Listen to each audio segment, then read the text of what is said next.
अब महंगाई डायन खाए जात है, ये तो ठीक है, उसके बाद का आधा हिस्सा, लेकिन सैया तो खूबे कमात, गलत है।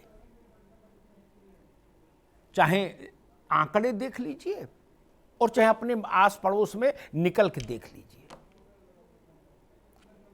कोरोना से पहले जो आदमी 50,000 रुपया कमाता था, कोरोना की 2 लहर के बाद उसकी स्थिति आ गई 25,000 रुपए।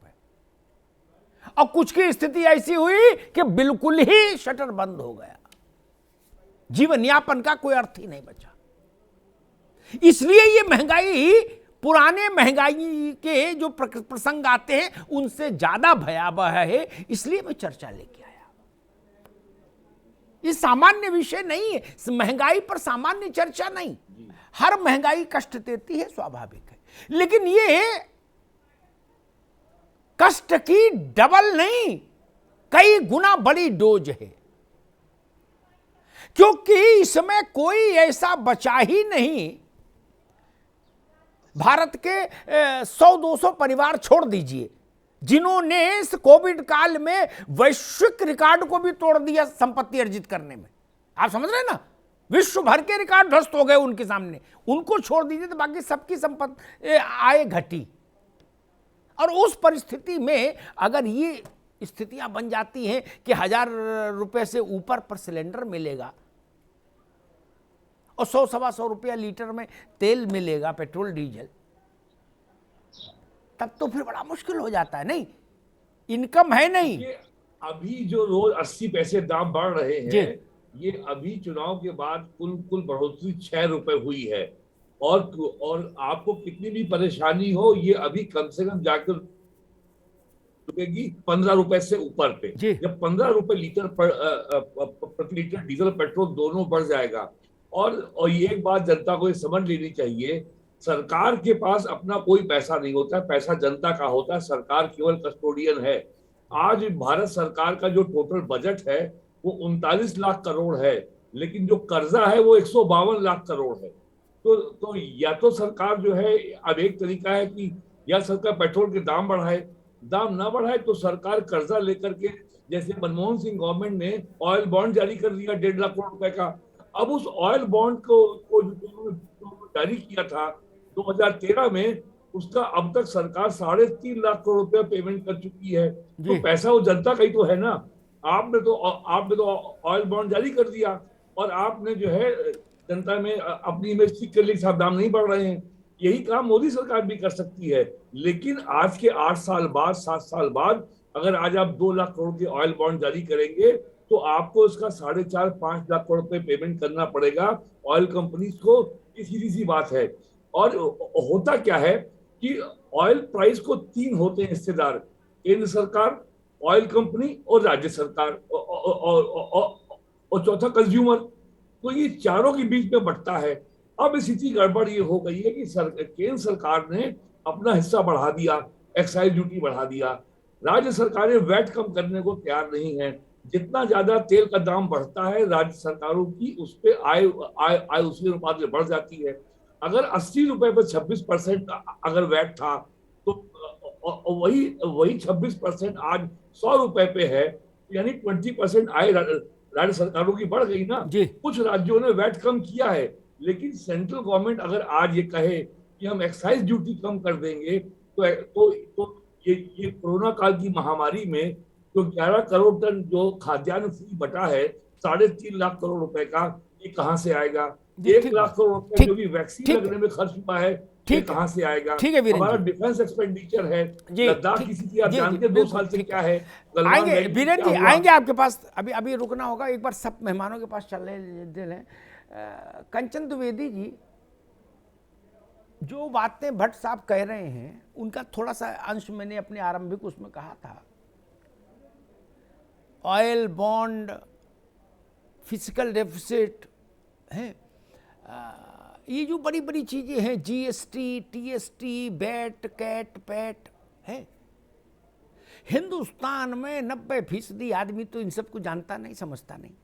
ठीक, 80%। अब मेरे आंकड़े पर इसलिए भी उसको, मेरे आंकड़े को वो मिलता है वजन, मैं किताब देख के आंकड़ा नहीं, मैं तो सामान्य जो जिस तरह से भारत को देखता हूं वहीं से अपनी चीज जुटाता हूं। जब 80 करोड़ लोग को हमको राशन देना पड़ रहा है, ठीक, इसका मतलब कौन जान रहा है गेट बेट टेट? जब 80 करोड़ लाइन में लग के चना और मुरमुरा ले रहा है तो यानी स्थिति यहां तक कष्टपूर्ण है। और इस ढंग की जब महंगाई बढ़ती है, भारत में जो दो बड़ी एफएमसीजी कंपनियां हैं जो साबुन और ये तेल, बाल में लगाने वाला तेल और दंत मंजन और ये सब बनाती हैं, चूरन चटनी, वो 15 से 20% अपना बढ़ा चुकी दोनों। दूध का दाम बढ़ गया। आप बताइए गरीब आदमी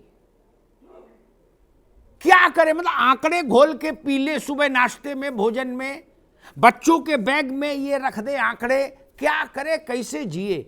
हम मानते हैं चलो सरकार की अपनी मजबूरी, विपक्ष की अपनी मजबूरी, सबकी मजबूरी, तो ननकू और रज्जाक कहां जाए और उसके बच्चे कहां जाए? कंचन जी। जी अमिताभ जी, पहले तो बहुत बहुत नमस्कार आपको और आपके सभी पैनलिस्ट को मेरा बहुत बहुत नमस्कार।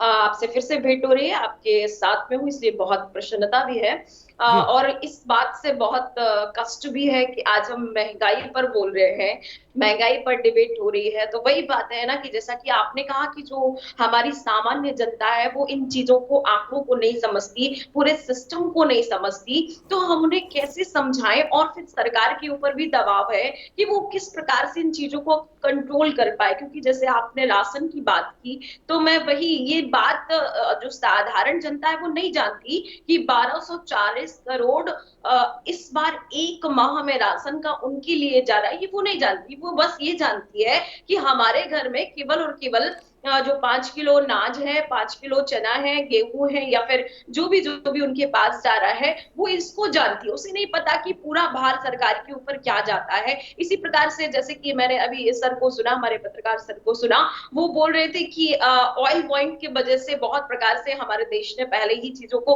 उन्होंने तो चलो ऑयल बॉन्ड लेकर के रख दिए, इसके बाद जो उसका ब्याज है हम उसको दे रहे हैं। इसके बाद जो 2026 तक का उनका जो एक पूरा का पूरा सिस्टम चलना है, वो ब्याज, उनका ब्याज दर 26 में चुकना है। और अगर यही बात हमारी सरकार ने कर दी तो आगे हमारे देश की देखो एक बात बताएं, ये ऑन बॉन्ड, ये रुको भाई, सुधा जी रुको। कंचन जी, इन सब बातों कोई मतलब नहीं। सरकार और जनता का संबंध वैसा होता है, मैंने एक बार ऐसी किसी मंच पर कहा था, पिता घर में शाम को रात को आता है तो छोटे छोटे बच्चे उसको घेर लेते हैं। क्या उन बच्चों को ये आंकड़े खिला के सुला देंगे क्या कि ऑयल बॉन्ड, बेटा तुम गुड्डू तुम ऑयल बॉन्ड ले लो और तुम जीएसटी ले लो, चुनमुन तुम ये बेट खा के सो जाओ? ऐसा करेंगे क्या? उनको इस बात से मतलब नहीं। अब मैं आऊंगा कि ये स्थिति कैसे बिगड़ी, मैं बताऊंगा। राजनीति इसके लिए कहां दोषी है ये भी मैं बताऊंगा। भट्ट साहब मेरी बात से सहमत होंगे। सुधा जी आप ही के पास आ रहा हूं। महंगाई बढ़ जाए तो राजनेता गौतम बुद्ध होके तुरंत पीपल के, अरे बरगद के पेड़ के नीचे ध्यान में बैठ जाते, कहते भाई ये तो है, हम क्या करें, ये तो सब वैश्विक मामले हैं, क्या हमारे हाथ में थोड़ी ना है और ना हमारा कुछ है। तुदीयम वस्तु गोविंदम तुभ्यमेव समर्पय। और वही फिर सीन बदलता है तो मंच पर खड़े होते हैं तो कहते 2 लाख करोड़ इसको दिए, 3 लाख करोड़ उसको दिए, अरे तुम रहेगा तुमको भी दिए 50,000 करोड़। तो जो ननकू है वो देखता है तो वो पागल हो जाता है। वो कहता भैया को कमी है, राजा हैं, ये भी सोच लीजिए, है ना? कहते हैं ना कोई कमी नहीं। अभी जब चुनाव होता है तो कोई राजनीतिक दल का नेता, भट्ट साहब, ऐसा है जो इतना न्यूनतम ईमानदारी दिखाए और ये कहे कि हम भाई बड़ी योजनाएं नहीं लागू कर पाएंगे क्योंकि पैसा नहीं है? वो कहता सब फ्री दे देंगे, चिंता नहीं करो, पैसे कोई समस्या नहीं। और चुनाव जीतने के बाद, सरकार में आने के बाद आप अर्थशास्त्री हो जाएंगे तो लोग कुर्ता फाड़ेंगे, और फाड़ना भी चाहिए कुर्ता। अर्थशास्त्री रहिए तो हमेशा अर्थशास्त्री रहिए। सुधा जी, मसला वही, आप सरकार में थे तो भाजपा वाले सिलेंडर कंधे पर उठाए घूमते थे क्या? आप भाजपा वाले सरकार में आप सिलेंडर उठा घूम रहे, ठीक? जनता को राहत कहीं नहीं, और राजनेता ये दावा करने से नहीं चूकते कि हम तो रात भर सो ही नहीं रहे, हम तो बिल्कुल निराहार निर्जला जनता की सेवा में लगे हुए हैं। सुधा जी। जी अमिताभ जी नमस्कार। आज जो बातें आपने पूछी, महंगाई को लेकर जो चर्चा हो रही है, मैं सबसे पहले शुरुआत करना चाहूंगी हमारे जो वरिष्ठ पत्रकार बेन नाथ भट्ट जी ने बोला। इन्होंने बहुत बड़ी बड़ी बातें यूपी ऑयल बॉन्ड की बात कर दी और कह दी कि इन्होंने कांग्रेस की वजह से। आपको बताना चाहिए जनता को कि 2002 में हमारे माननीय अटल बिहारी वाजपेयी जी थे, सबसे पहले 9,000 करोड़ रुपए के ऑयल बॉन्ड उन्होंने जारी किए थे। ये सूचना देनी चाहिए। और जो ये खा के बता रहे हैं उसके आंकड़ों के, मैं आपको बता दूं कि जो ये लोग जिस ब्याज की बात कर रहे हैं, इन्हीं के सरकार में जो घोषित हुआ है वित्त वर्ष में 2021-22 में, उसमें कहा गया है कि पेट्रोल और डीजल के उत्पाद शुल्क में 3.45 लाख करोड़ रुपए का जो इनको मुनाफा हुआ है वो उससे कहीं ज्यादा है। तो इस जनता को बेवकूफ नहीं बना सकते हैं। जो ये लोग कह के जनता को गुमराह करते हैं, हर चीज का जिम्मेदार किसी और को बना के अपना दिखाना कि हम तो इंसाफ पाक है। मैं उस बात पे कहना चाहूंगी जनता को, आपको अगर ये बातें मालूम थी तो चुनाव के पहले था ना, ये चीजें पहले कर देते। आपने तब तक 177 दिन वेट किया कि नहीं जनता से वोट ले ले, उनको बेवकूफ बनाते हैं जितना बना सकते हैं, उनको बताते फ्री में ये देंगे वो देंगे। लेकिन जैसे ही चुनाव खत्म होता है, सरकार हमारी बनती है, सभी लोग मिलके सोचिए 10 दिन में 9 बार, अरे एक बार मारना है जनता को पूरी तरह से, एक बार मार दीजिए। ठीक है सुधा जी, ठीक है, ठीक। मैं एक सवाल जावेद अहमद से भी ले लूं। जावेद साहब, मेरा गुस्सा मालूम किस बात पर है? मेरा गुस्सा इस बात पर है कि चुनाव के समय आप सब लोग जिले इलाही मां बदौलत होते हैं। क्या जिले इलाही मां बदौलत है? और उन तमाम जिले इलाही मां बदौलतों के कंपटीशन में कोई एक सरकार में आ जाता है। जो सरकार में आता है वो शपथ ग्रहण के तुरंत बाद अर्थशास्त्री हो जाता है। यार ये ड्रामा कब तक चलाओगे सब लोग मिलके जावेद अहमद? जनता इसीलिए आपको ढूंढती है, क्योंकि जब आप उसके गांव गए थे सभा करने तो उसने आपको देखा था जिले इलाही मां बदौलत के रूप में भरोसा करती है। और जब आप हो गए सरकार तो आप इतने मोटी फाइल लेके चलने लगे, बोले ये देखिए वर्ल्ड बैंक की रिपोर्ट। ये बात उसके गांव में जब वोट मांगने जाते हो तो क्यों नहीं बताते हो कि भाई ये स्थिति है? जावेद अहमद। नहीं, ये आपकी बात सच है और ये बहुत स्पष्ट होना चाहिए। आज आप कोई भी सरकार हो, किसी भी राजनीतिक दल की हो, मैं ये नहीं कह रहा हूं कि ये भारतीय जनता पार्टी की सरकार है इसलिए हमें आरोप लगाना चाहिए। वो हमारी पार्टी की भी अगर सरकार होती तो ये सवाल हमसे भी किया जाना चाहिए और हमको भी स्थिति स्पष्ट करनी चाहिए। तमाम आंकड़ों के खेल, अर्थव्यवस्था के खेल, अर्थशास्त्रियों के आंकड़ेबाजी के खेल, और अगर बकौल डॉक्टर सुब्रमण्यम स्वामी हम बात करें तो उन्होंने तो सिरे से खारिज कर रखा है कि भारतीय जनता पार्टी की इस सरकार को अर्थव्यवस्था का, अर्थशास्त्र का कोई ज्ञान नहीं है, पहली बात। दूसरी बात यह है कि आम जनमानस हो, गरीब हो, मध्यम वर्गीय हो, आखिर महंगाई की मार को वही भोग रहा है। मध्यम वर्ग तमाम तरीके के टैक्स भी दे और उसके बाद महंगाई की मार भी झेले, और देश की जो धन और संपदा है, जो संसाधन है, वो सरकार के मित्रों के हाथ में चले जाएं और हम यूक्रेन के युद्ध की आड़ में छिपे। अरे हम सरकार से ये कब पूछेंगे कि जब $32 के लगभग प्रति बैरल क्रूड ऑयल स्थिर था तब भी तो आप इसी तरीके की लूट मचाए हुए थे, उस समय ये सवाल क्यों नहीं आ रहे थे? ये यूक्रेन का, रसिया का युद्ध तो 35-40 दिन का मामला है। उसके पहले क्या स्थिति थी क्रूड ऑयल की? आपने क्रूड ऑयल ही नहीं, इस देश के ऊपर पिछले 2014 से लेके अब तक जिन नेशनल हाईवेज पर आपने पैसा वसूल लिया है लागत का 1.5 गुना 2 गुना तक। आप टोल टैक्स के नाम पर आज भी लोगों की कमर तोड़ रहे जावेद हैं। भाई, आप उत्तर प्रदेश हो या देश के अंदर हो, इस महंगाई के दौर में जब लोगों के हाथ में काम नहीं जावेद है। भाई अभी रुकना होगा, एक ब्रेक लेना 20 सेकंड का। ब्रेक के बाद जब मैं आऊंगा तब क्या सवाल मेरे जहन में, मैं उसका भी रख दूं ताकि सारे लोग उस पर थोड़ा सा मानस बना लेंगे। मैं सारी बात मान लूं, सारी कड़वी दवा जनता को पीने के लिए मैं भी नेताओं के साथ बोलने को तैयार हूं। भट्ट साहब, अगर इतनी ईमानदारी मुझे दिखे कि जब महंगाई बढ़ रही हो तो नेता के यहां गाड़ियां कम दिखे, मुझे नेता के कपड़े कम दिखे, कलफ लगे, जहाज में उड़ना उसका कम दिखे, रात्रिकालीन पार्टियां कम दिखें, अलल्ले तलल्ले रुपया बहता हुआ ना दिखे अधिकारियों के कोठियों में, तो मैं ननकू और रज्जाक से कहूंगा कि बेटा सब्र कर लो। एक नेता और अधिकारी ढूंढ के ले आना जिसकी सेहत पे इस महंगाई से कोई असर पड़ा हो। एक बात कहूंगा, बात कड़वी हो जाएगी।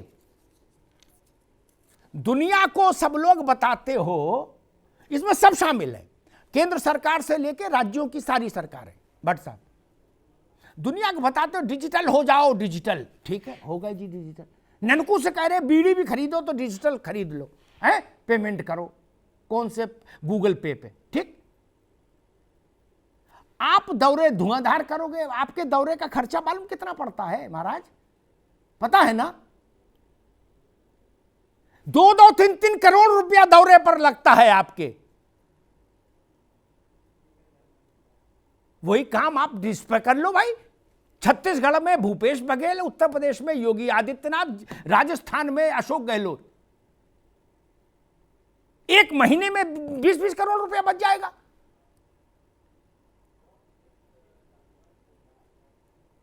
क्या कर सकते हैं?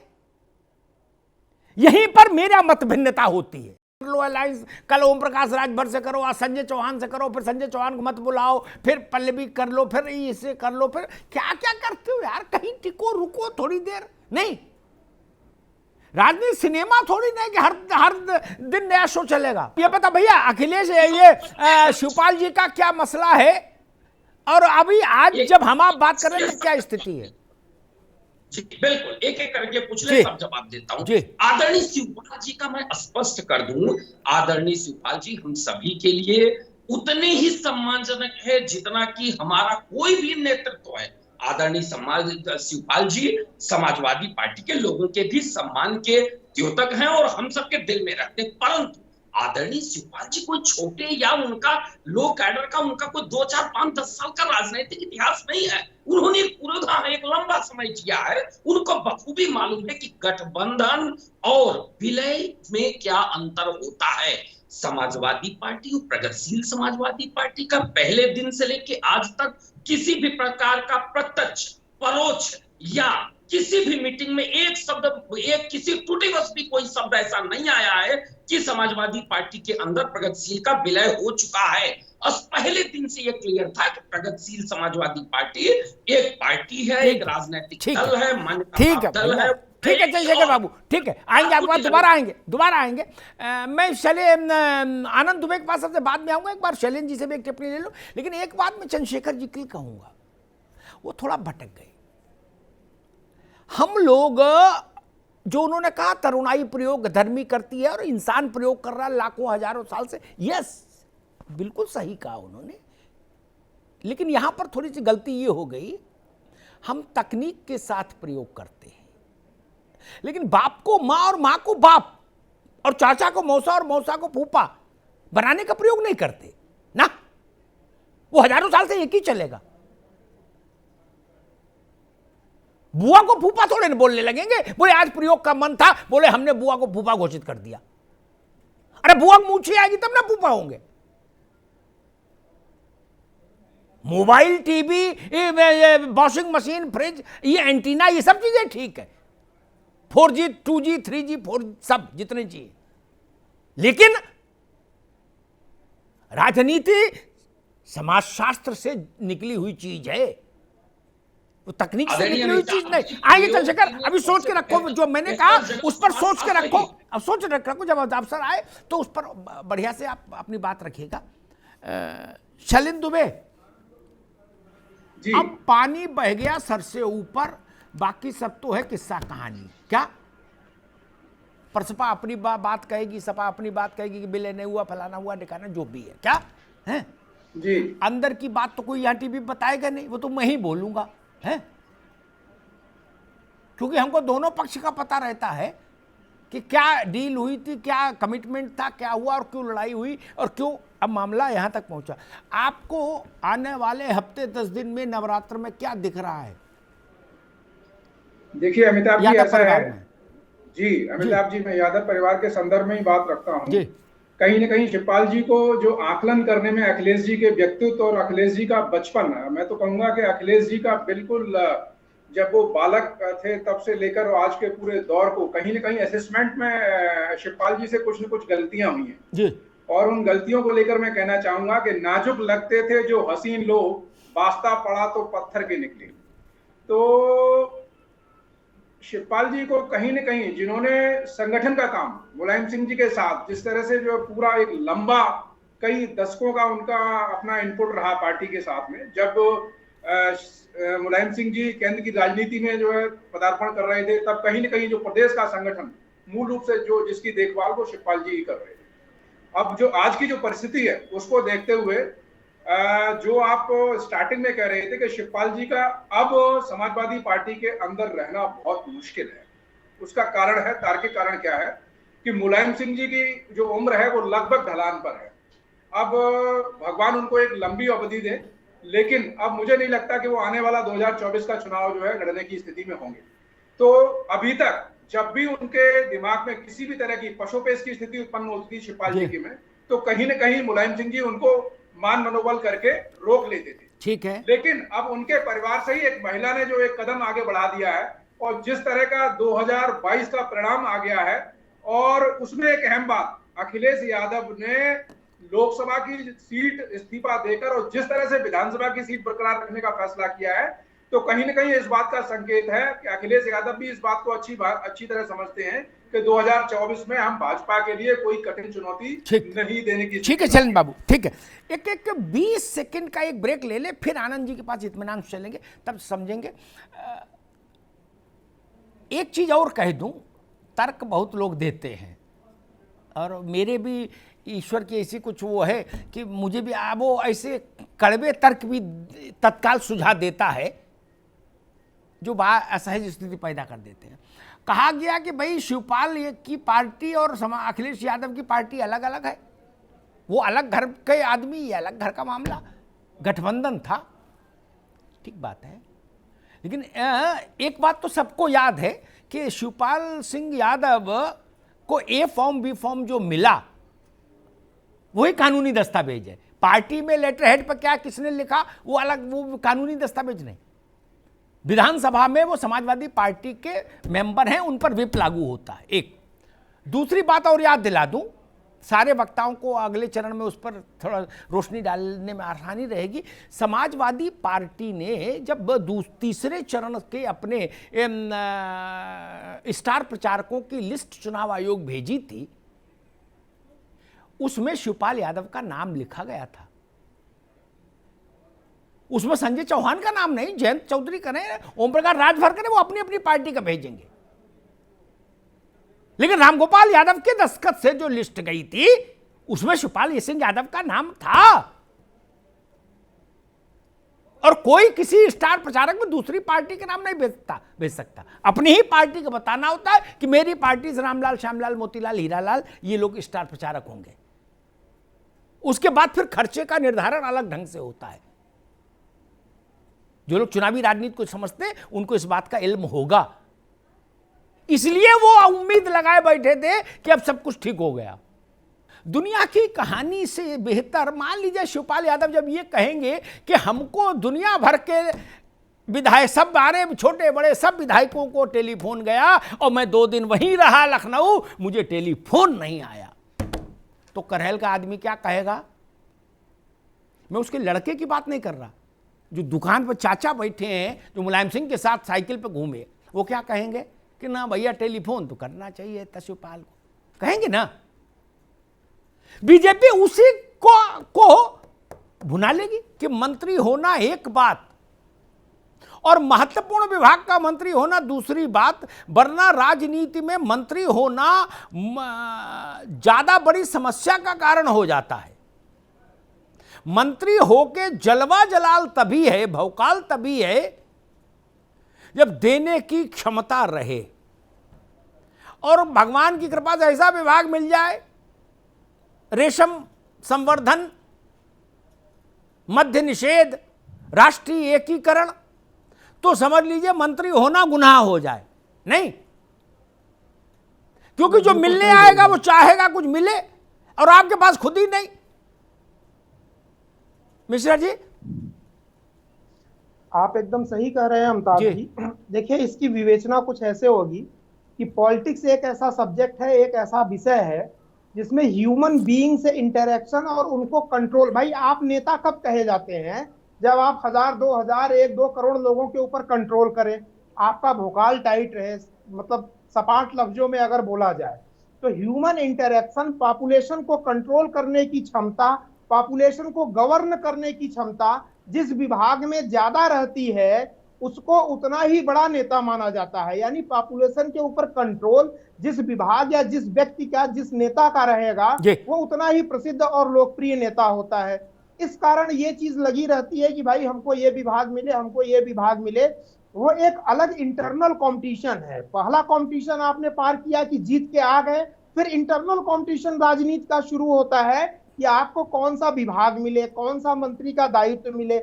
और उसमें होता है कि नीचे से लेके जो आपने बताया कि ऐसे विभाग जिनको कोई जानता भी नहीं है, उनकी उपयोगिता है कि नहीं है, इस पे भी सवाल किया जा सकता है, डिबेट किया जा सकता है कि केवल प्लीज करने के लिए भी कई बार विभाग बना दिए जाते हैं कि अपने सहयोगी दलों वगैरह को प्लीज किया जाए। तो एक इंटरनल कंपटीशन तो अब शुरू हुआ जब मंत्रिमंडल बनना शुरू होता है। वो अंतर्निहित राजनीति है, पार्टी के अंदर की राजनीति है, किसका कितना इन्फ्लुएंस है। एक चीज और बोलूंगा, मछली पालन वाला जो आपने उदाहरण दिया वो बड़ा सही है। कायदे से तो ये होना चाहिए जिसने फिशरीज में पूरी पढ़ाई की है, मत्स्य पालन में जिसने पूरी पढ़ाई की है। मैं दावे के साथ बोलता हूं कि मछली पालन का विभाग जिसको मिला होगा उनको फिशरीज के बारे में मॉडर्न नॉलेज कुछ भी नहीं होगा। कहाँ इंपोर्ट एक्सपोर्ट क्या हो रहा है, कितनी वेराइटीज होती हैं मछलियों की, उनका प्रजनन वगैरह कैसे होता है, बीमारियां क्या होती हैं। लेकिन एक पार्टी है जो इनकी एलाइज भी रही है, निषाद की जो बात हो रही है, उन्होंने या उनके लड़के ने खुद एक वक्तव्य दिया था कि ये हमारा ट्रेडिशनल बिजनेस रहा है, व्यवसाय रहा है, नदी नाले तालाब पोखर का हमारा व्यवसाय रहा है, हमसे छीन लिया गया है। तो हमारा फोकस भी इसी पे है कि हमको ये हमारा रोजगार लौटाया जाए। तो मुझे लगता है कि इस चीज की सुध ले ली गई है और अगर उनको बनाया जाता है जाल नाव वगैरह दे करके तो उनको तो बहुत खुश होना चाहिए इस चीज के लिए कि मछली पकड़ते रहिए। जो विभाग उस समय कल्याण सिंह के समय में लालजी टंडन के पास थे, वो विभाग इस समय में योगी पार्ट 2 में अरविंद शर्मा को दिए गए।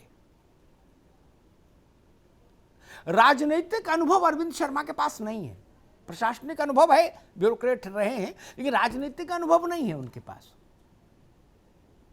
और वो पहली बार वो किसी सदन के सदस्य भी बने, विधान परिषद के। इसके पीछे की क्या व्याख्या भाजपा देश को बताना चाहेगी, प्रदेश को, एसएन सिंह साहब?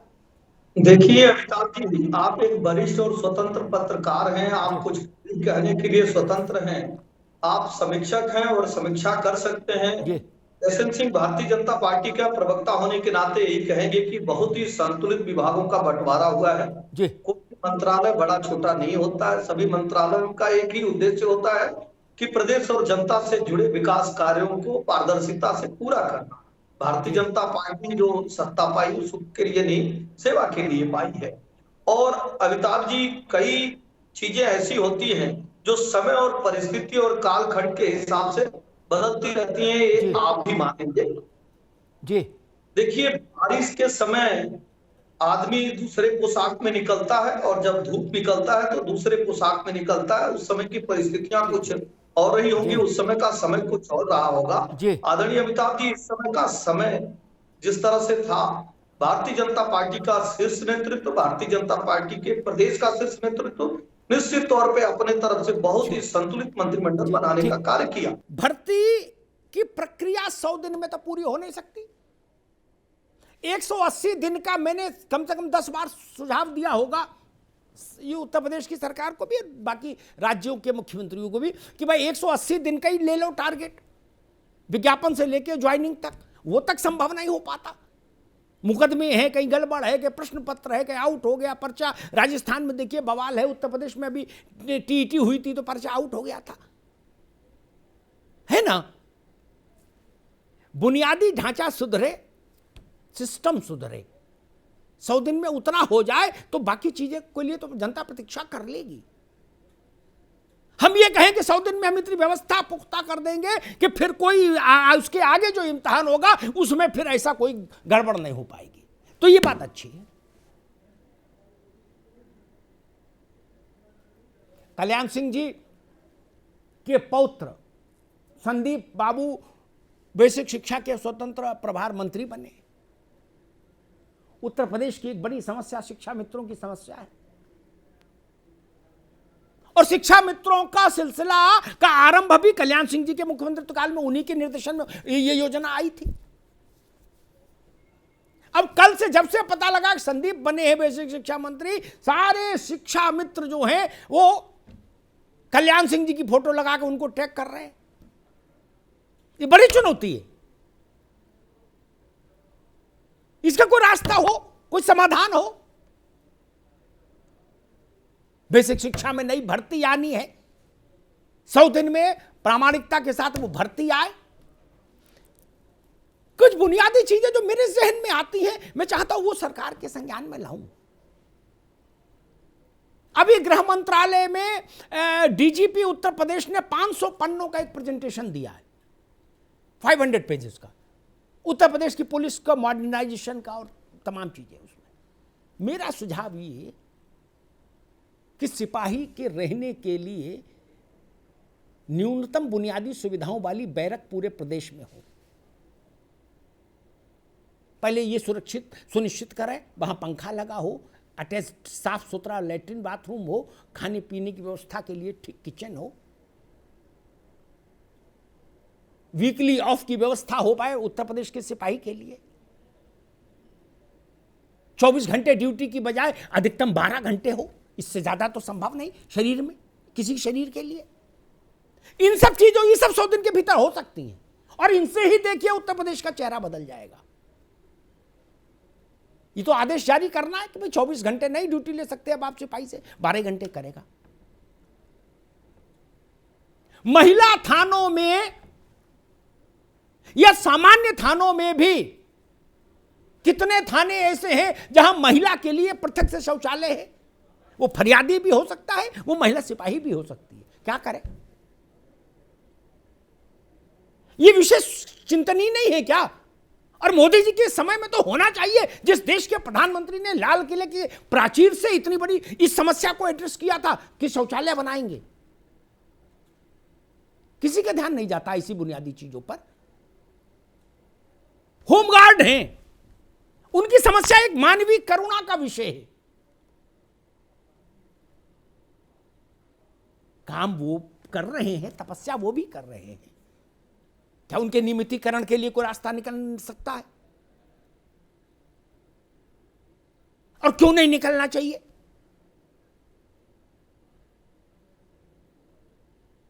ये सवाल है जो 100 दिन के भीतर हल हो सकता है, 5 दिन के भीतर हो सकता है, एक कैबिनेट बैठक में हल हो सकता है। 100 दिन की भी जरूरत नहीं। इसे मसले हैं। मैं निवेदन ये करूंगा योगी जी से कि एक ये भी जरा दिखवा लीजिए कि जिन जिन विभागों ने अपने यहां कर्मचारियों के मसलों पर जो मुकदमे हैं, चाहे उनके प्रमोशन के लिए हो या उनके भत्ते के बढ़ाने के लिए हो या भर्ती के मामले, जो अदालतों में के फैसले आए, सिंगल बेंच के आया मान लीजिए, उनके विरुद्ध सरकार डबल बेंच में चली गई, डबल बेंच से आ गया सुप्रीम कोर्ट चली गई। वो मुकदमे अगर सरकार विड्रॉ कर ले जो अपने ही कर्मचारियों के विरुद्ध लड़ते हैं ब्यूरोक्रेट, तो भी लाखों लोगों का भला हो जाएगा कि नहीं हो जाएगा के मिश्रा? और हमारा टैक्स का पैसा भी बचेगा, जो एक एक पेशी पे 10-10 लाख रुपया फूक रहा, हमारा पैसा, मेरा। मैं मुख्यमंत्री से कहूंगा यही करा दे, सबसे पहले इसी का ऑडिट करा दीजिए कि किस किस विभाग ने मामला ऐसा किया है। दरोगा भर्ती पर कोर्ट का जजमेंट था डबल बेंच का, उसके खिलाफ सुप्रीम कोर्ट क्यों गए ब्यूरोक्रेट? पैसा भी फूका और हमारे प्रदेश के बच्चों को नुकसान भी हुआ। ये चाल चलन बंद करा दीजिए 100 दिन में, बाकी सब अच्छा हो जाएगा। पहले इतने ही तो करा ले हम लोग, इतने में जय हो जाएगी। मंत्री का भी स्वागत होगा, सांसद का भी स्वागत होगा, विधायक को भी लोग कंधे बैठा घुमाएंगे। इतना तो कर ले। ये छोटी छोटी चीजें। एक उदाहरण देता हूं। एक एम्बुलेंस सेवा के लोग थे, शिखर अग्रवाल, कोरोना काल में, एसएन सिंह, कोरोना काल में वो देवदूत थे। एम्बुलेंस ड्राइवर से बड़ा आदमी तो कोई नहीं था, फिर वो अस्पताल तब पहुंचेंगे तो एम्बुलेंस मिलेगी। एक जो उनकी कंपनी थी सेवा प्रदाता, उसने कोरोना की सेकेंड वेव जब से ही खत्म हुई, उसने कई हजार ड्राइवर निकाल के बाहर कर दिए। ठीक, एसएन सिंह साहब, वो ड्राइवर आज भी मुझे रोज कहते हैं कि भाई साहब हमारे जीविका के बारे में कुछ कहा जाए। ये काम 100 दिन के भीतर, क्या 2 दिन के भीतर हो सकता है, 2 दिन में हो सकता है। उनके बच्चे भूख से बिलख रहे हैं, उनकी मां को खाना नहीं, उनके पिता को, वृद्ध बाप को दवा नहीं मिल रही।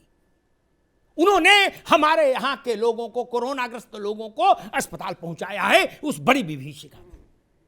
तब वो दुलरुआ थे, आज भगा दिया। ये हो सकता है हफ्ते भर में, इसके लिए किसी कानून की जरूरत नहीं। मैं मंत्री होता तो मैं तो भी नहीं, उसके अपने प्रभाव का इस्तेमाल करके ही कंपनी से कहता कि या तो कार्य काम काज समेटो उत्तर प्रदेश से, अन्यथा इन गरीब लोगों की नौकरी बहाल करो, नहीं तो जाओ।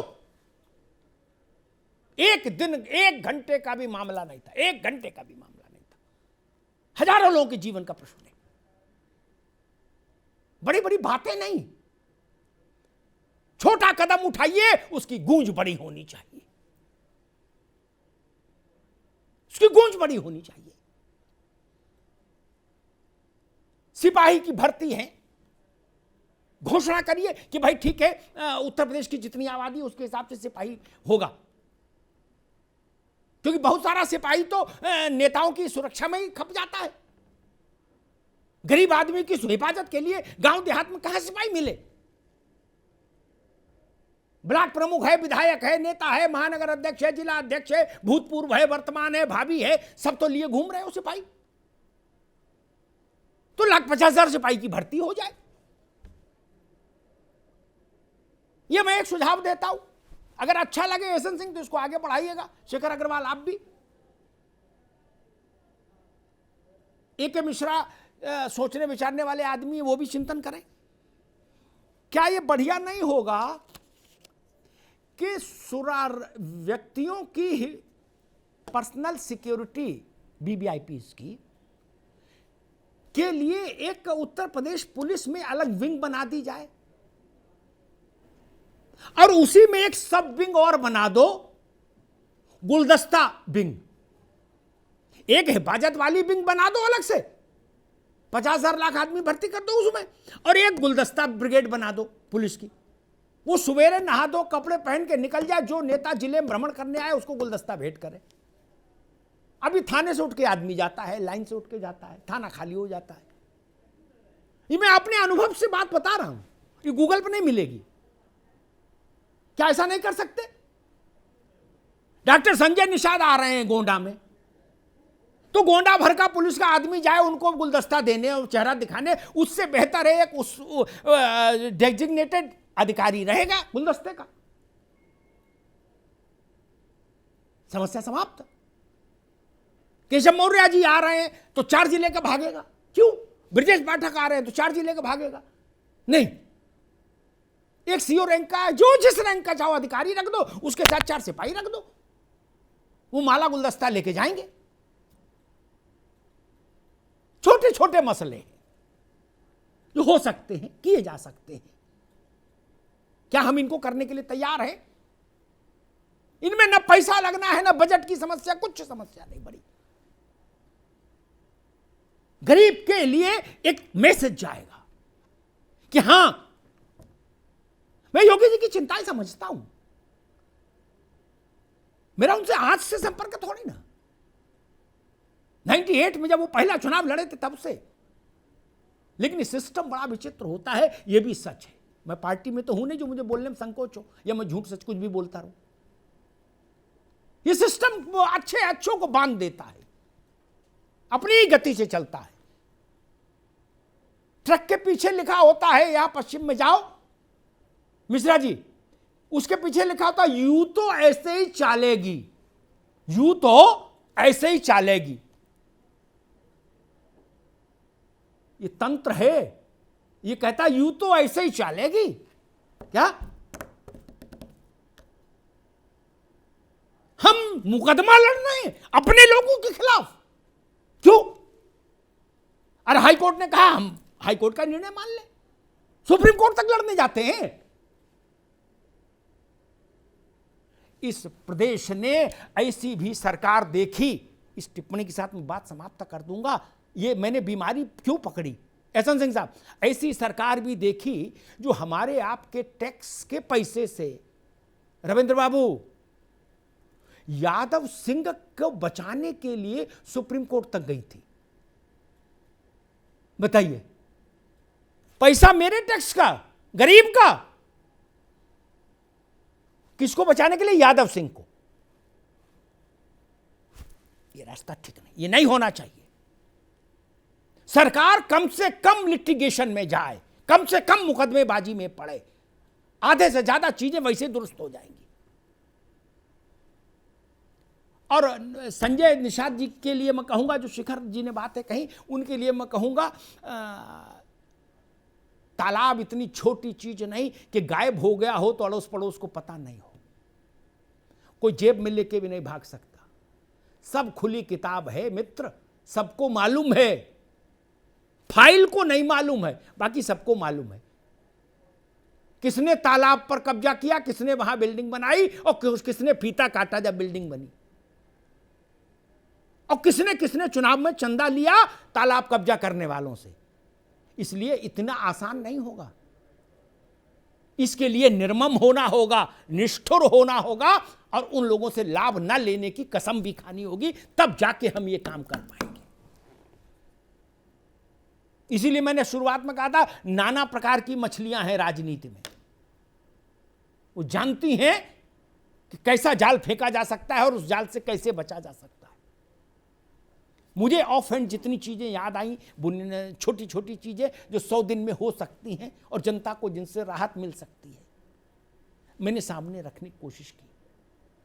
ब्रजेश जी ने एक चिट्ठी लिखी थी कोरोना 2 के दौरान, ब्रजेश पाठक ने कहा था हेल्थ का सिस्टम चरमरा गया है। बड़ी चर्चा हुई थी उस चिट्ठी की। मुख्यमंत्री जी ने उन्हीं को हेल्थ का पूरा डिपार्टमेंट दे दिया। अब सिस्टम अद्भुत होना चाहिए, विश्वसनीय होना चाहिए, परिणामदायी होना चाहिए। ये उनकी जिम्मेदारी है। क्योंकि ये बिजली वाला तकी साहब को बैठालना आज बहुत जरूरी था। ये जो बिजली वाला राजनीति की बिजली जो है ना, इसका बिल्कुल आजमाया हुआ नुस्खा, जैसे था ना कि हकीम अजमल खां के पास नुस्खे होते थे आजमाए हुए, या उनसे पहले हकीम लुकमान के पास, कहते थे भाई लुकमान के पास दवा नहीं तो फिर किसके पास दवा होगी। तो वैसे ही बिजली की राजनीति, इसका पेटेंट सबसे पहले केजरीवाल जी ने कराया। और जब केजरीवाल जी ने फसल काटी तो सारे दल हंसिया लेके निकल पड़े, बोले गुरु ये तो पता ही नहीं था, ऐसा चंगा खेल है, भागो रे भागो। तो अमरिंदर भी भागे, इधर भाजपा वाले भी भागे, कांग्रेस वाले भी भागे, समाजवादी पार्टी, बहुजन समाज पार्टी, जिसको जहां जो मिला हंसिया लेके दौड़ा, बोले गुरु फसल काट लो। अब जिस किसकी फसल कटी किसकी नहीं कटी, किसके हाथ पराली आई किसके हाथ अनाज आया, अभी तो सबको पता ही है। अवधेशी जी अमिताभ जी, पंजाब ने चुनाव से पहले, पंजाब के लिए कहा गया, जी अमिताभ जी, जी पंजाब में चुनाव से पहले कहा गया कि भाई बिजली फ्री देंगे, तो एक सवाल हुआ कि पैसा कहां से आएगा, पंजाब के ऊपर तो 3.5 लाख करोड़ कर्ज है। तो अरविंद जी का एक इंटरव्यू था, उसमें उन्होंने कहा कि पैसे की कोई समस्या ही नहीं भाई, नियत खराब है इन लोगों की, पंजाब में खजाना भरपूर है, सब मुफ्त होगा, डोंट वरी। अखिलेश जी ने उत्तर प्रदेश में कहा, भाजपा ने कहा, भाजपा ने वहां भी कहा, और अरविंद केजरीवाल ने भी उत्तराखंड में कहा सब फ्री देंगे। ठीक, दो पूत के पांव हमको दिख गए, तीसरे के दिखने बाकी हैं। उत्तराखंड में बिजली महंगी हो गई आज भगवान का नाम लेके, और मान साहब ने शपथ लेने के बाद एक प्याला चाय पिया और तुरंत दिल्ली के लिए बैठ गए गाड़ी में, और सीधे कहां गए, नरेंद्र मोदी के यहां। अब बोले जी तुझसे कुछ लाओ तो घर का खर्च चले। उनसे पूछा गया भाई आप तो करें, खजाने की समस्या नहीं, सब फ्री करेंगे, पैसा की समस्या नहीं, नियत खराब है बस, अब तक जो लोग रहे। बोले ना ना, पुरानी बातें भूल जाओ जी, तुसी 50,000 करोड़ 50,000 करोड़ के दो तो चेक दो, अरे महीने का खर्चा तो चले, सूबे का तनख्वाह बटे, बाकी काम हो। आप बताओ ऐसे में कौन मांगेगा फ्री बिजली और कौन देगा? तो दो पूत के पांव तो दिख गए अवधेश बाबू, मैं समझना चाह रहा हूं तीसरे पूत के भी पांव दिखने ही होंगे, दिखाई देंगे, कैसे क्या स्थिति बनेगी वो बताओ। बिल्कुल जी, देखिए अमिताभ जी, आपने बहुत सही सवाल पे किया, क्योंकि राजनीतिक पार्टियां जितनी भी हैं, चुनाव आते ही इनका बम्पर सेल शुरू हो जाता है। जब चुनाव आचार संहिता लगता है तो सभी राजनीतिक पार्टियों का बम्पर सेल ऑफर आ जाता है, और वो शुरू हो जाते हैं कि भाई ये फ्री ले लो, ये फ्री ले लो, ये फ्री ले लो। अभी दिल्ली से ये बात शुरू हुई, मैं एक बात केवल बता देना चाहता हूं आपके आज चैनल के माध्यम से जी। दिल्ली में जो उपभोक्ताओं को फ्री बिजली मिलती है उस पर खर्च आता है 3,000 करोड़, उस पर खर्च आता है 3,000 करोड़। अब आइए उत्तर प्रदेश में, उत्तर प्रदेश में अभी जो सस्ती बिजली उपभोक्ताओं को मिल रही है उसके एवज में उत्तर प्रदेश सरकार 11,500 करोड़ का सब्सिडी दे रही है, 11,500 करोड़। और अब आइए उत्तराखंड, जहां कल बिजली दरों में बढ़ोतरी की गई। उत्तराखंड में 29,000 उपभोक्ता है टोटल, 25,000 उपभोक्ता घरेलू है, और 100 यूनिट का खर्च करने वाले जो उत्तराखंड के उपभोक्ता हैं उनकी संख्या 18 लाख। और कल बिजली दरों में जो बढ़ोतरी की गई 10 पैसे से लेकर 15 पैसा 16 पैसा, उसमें सबसे ज्यादा बढ़ोतरी की गई है जो इलेक्ट्रिकल चार्ज मशीनें जो कारें आ रही हैं उनकी, और घरेलू की भी 15%, 10%, 15 पैसा 10 पैसा 12 पैसा की बढ़ोतरी की गई। अमिताभ जी, एक चीज मैं आपको बताना चाहता हूं कि मैं बार बार राजनीतिक पार्टियों के नेताओं से सबसे बात की कि भाई आप सस्ती बिजली तो दे सकते हो, महंगी बिजली का विकल्प बहुत दूर तक नहीं चलेगा, आप पब्लिक को बेवकूफ क्यों बनाते हैं? उस समय कोई भी राजनीतिक पार्टियां ये बात सुनने को तैयार नहीं होती। अब मैं बात बताना चाह रहा हूं कि उत्तर प्रदेश का भी आपने सवाल किया, उत्तर प्रदेश में भी चुनाव जैसे खत्म हुआ तुरंत बिजली दर का प्रस्ताव ARR दाखिल हो गया नियामक आयोग में। अब किसी दिन भी बिजली दर का प्रस्ताव दाखिल होना है, आप उत्तर प्रदेश का नंबर भी आपको 1 महीने के अंदर आ जाने वाला है कि क्या होगा। अब सबसे बड़ा सवाल यह है कि अगर मैं बात करूं कि जो राजनीतिक पार्टियां बम्पर सेल लगाती हैं, जब तक माननीय सुप्रीम कोर्ट या कोई भी संवैधानिक संस्था इनकी बम्पर सेल पर प्रतिबंध नहीं लगाएगी, प्रदेश की जनता, देश की जनता इसी प्रकार से ठगी जाएगी और ये चुनाव करके चले जाएंगे और हम लोगों को इनके खामियाजा हम भुगतते रहेंगे। तो जितनी राजनीतिक पार्टियां हैं, मैंने तो जब चुनाव शुरू हुआ मैंने सबसे कहा, चाहे वो माननीय अखिलेश यादव जी हो, चाहे भारतीय जनता पार्टी के माननीय ऊर्जा मंत्री हो, चाहे वो कांग्रेस पार्टी की माननीय प्रियंका गांधी जी रही, सबसे मैंने कहा कि आप जो ये फ्री की बिजली ले लो, आधी बिजली ले लो, सस्ती बिजली ले लो, आपके पास कोई भी उपाय है? आपको जानकर आश्चर्य होगा, जो दिल्ली में आज फ्री बिजली की बात चल रही है, दिल्ली के एक नेता ने हमसे कहा कि वर्मा जी लाइन लॉस कम करके बिजली फ्री कर दूंगा। हमने कहा आपको जानकर आश्चर्य होगा कि लाइन लॉस, उत्तर प्रदेश देश का एक ऐसा राज्य है जहां पर 20% लाइन लॉस भले है, लेकिन वहां पर हम 11% लाइन लॉस में टैरिफ तय करते हैं, और वहां सस्ती बिजली के एवज में 11,500 करोड़ सब्सिडी सरकार दे रही है। तो उत्तर प्रदेश में 3 करोड़ उपभोक्ता है, पूरे देश में 25 करोड़ उपभोक्ता है, और आपके उत्तराखंड में 29 लाख उपभोक्ता केवल है। दिल्ली में केवल 3,000 करोड़ खर्च करते हैं और 200 यूनिट तक फ्री दे देते हैं। उत्तर प्रदेश तो 11,500 करोड़ दे रहा है। तो इस प्रकार का छोटा राज्य में तो ये सब प्रैक्टिकल कर सकते हो बजटरी प्रोविजन करके। बड़े राज्य में बजटरी प्रोविजन करेंगे अगर आप, तो कहीं न कहीं हमारे ऊपर टैक्स लगाएंगे, हमारे ऊपर कहीं न कहीं चार्ज करेंगे। तो इस प्रकार से राजनीतिक पार्टियों से, और बहुत अच्छा आपने मुद्दा उठाया अमिताभ जी, इनकी घोषणाओं पर अब इनको बीच में आना चाहिए।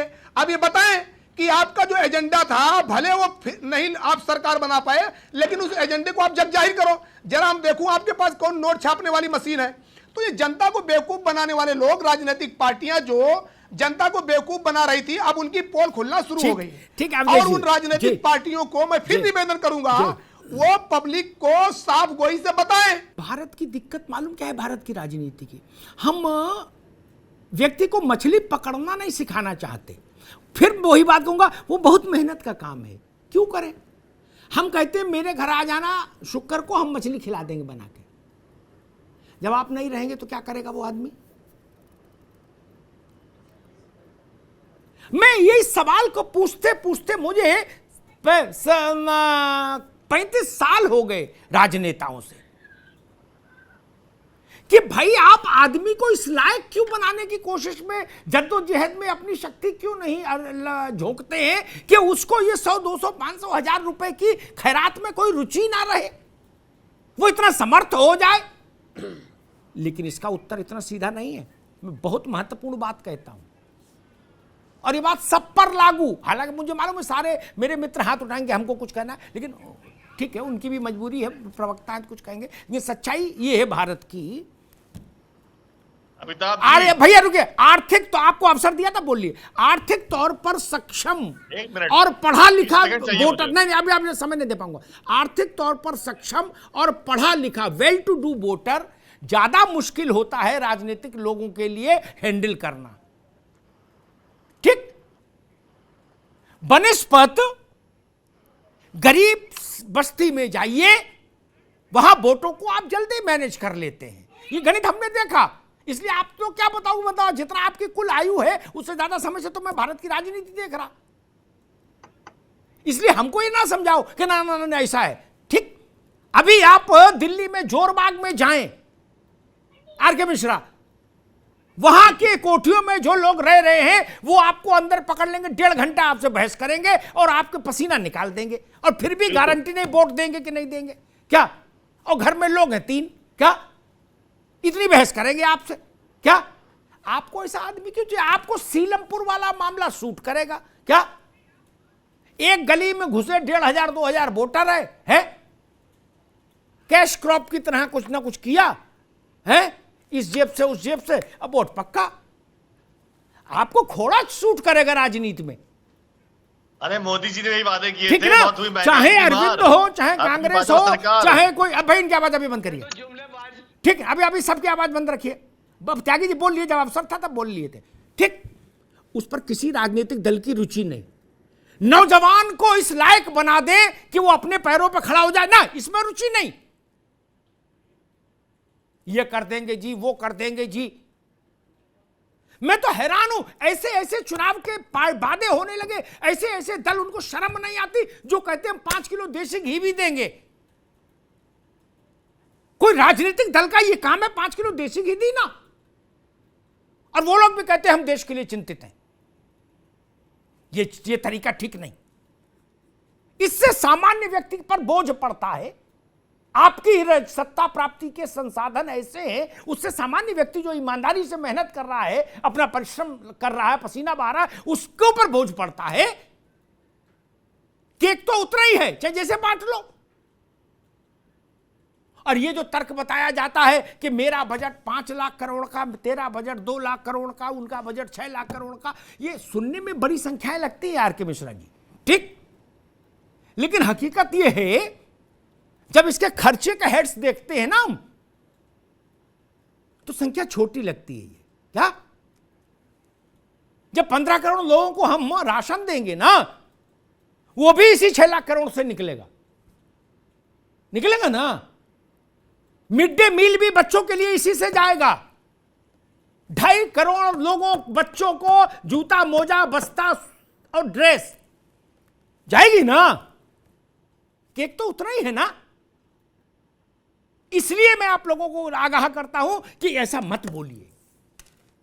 लोगों की आंखों बेमतलब के आकांक्षाओं को मत जगाइए जो पूरी नहीं हो सकती। और एक बार मैंने कहा था, आप सबके चाल चलन देख के ऐसा लगता है कि मान लीजिए, ईश्वर ना करे ऐसा हो मिश्रा जी, त्यागी जी, लेकिन आप दोनों राष्ट्रीय दल हो, मान लीजिए आप लोगों से ऊब कर, चिढ़ कर, खिन्न होकर भारत में कोई ऐसा अलवेला आदमी उठ के खड़ा हो गया किसी चुनाव से पहले, क्या, जिसने कहा कि भाई हर परिवार को एक 4 पहिया गाड़ी, 50 लीटर पेट्रोल और 5,000 रुपया घूमने के लिए फ्री देंगे, हमको वोट दो। तो आप लोग कहां चुनाव लड़ोगे? कहां चुनाव लड़ोगे? भाजपा कांग्रेस? वोट ही नहीं मिलेगा। छोटी पार्टियां तो छोड़ ही दो, आप ही लोगों को वोट नहीं मिलेगा। जब यही करना है, और बाद में जब सरकार अगर बन जाएगी तो शर्तें लागू कर देंगे, तो कुल 1 लाख आदमी को गाड़ी देनी पड़ेगी, इतनी शर्तें थोप देंगे। वो शर्तों वाला ड्राफ्ट बाबू हमारे यहां अच्छा तैयार कर लेते हैं। एक फैसला हुआ कि फला स्थिति के जो बच्चे हैं उनको लैपटॉप, और उससे छोटे 10वीं वाले इनको मिलेगा टैबलेट। समाजवादी पार्टी की सरकार में के चुनाव में 12 में पूरे प्रदेश में मैंने जोड़ के बताया ऐसे मंच पर कि भाई साहब, उत्तर प्रदेश बोर्ड के बच्चों को देख ले, हाई स्कूल इंटर के, और उनमें 5 का गुणा कर दें 5 साल की सरकार। क्या मैंने इतने टैबलेट और लैपटॉप तो कोई माई के लाल बांट नहीं सकता। पूरे देश की सरकारें मिल जाओ तो नहीं बांट पाओगे। 60 से 70 लाख बच्चा बैठता है 10वीं 12वीं के इम्तिहान में। क्या हुआ? कुल 36 लाख के आसपास बटे, क्या, जबकि एक ही साल में 56 लाख 60 लाख बच्चा बैठ जाता है। और टैबलेट तो मेरे ख्याल से 10 लाख को बटा होगा, वो तो फिर बाद में झोले से निकले ही नहीं। क्या? लेकिन आप लोगों ने घर घर लड़ाई करा दी। बेटा बाप से बोला कि या तो हमको लैपटॉप लाके दो, नहीं तो सपा को वोट देंगे। वो कह रहे लैपटॉप देंगे। ये तरीका ठीक नहीं है ना। जो कमजोर आदमी है, जिसके पास संसाधन नहीं, वो तो किसी भी आश्वासन पर भरोसा कर लेगा। आप उसको कुछ भी बेच के निकल सकते हैं, कोई भी झुंझुना थमा के निकल सकते हैं। उसको तो दिन की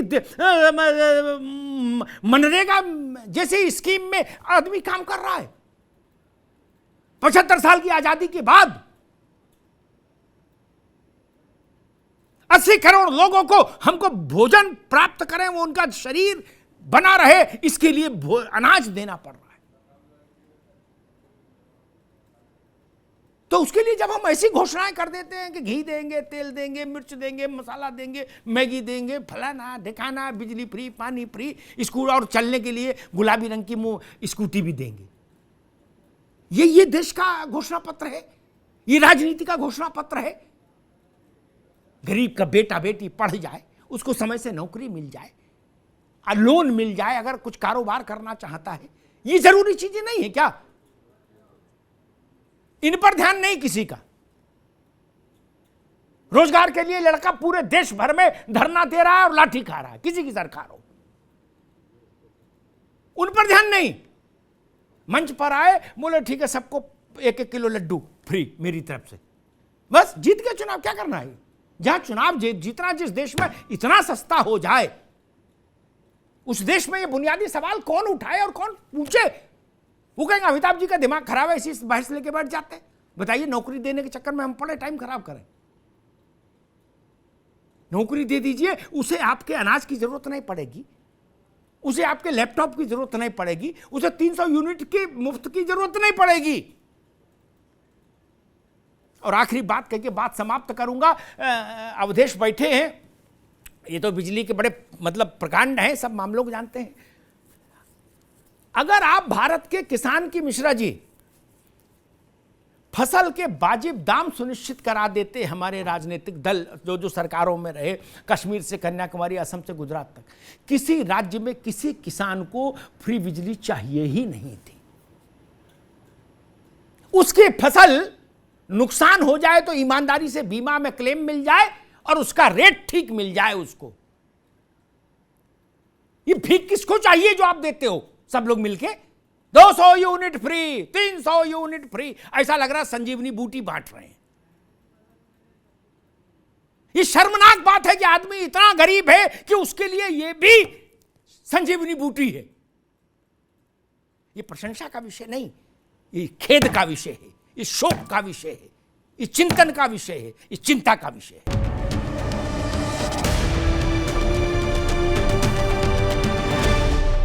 अब उत्तर चाहिए, ब्रॉट यू बाय केसरी मरहम एवं तैलम, वर्षों से दर्द पे सबसे ज्यादा असरदार।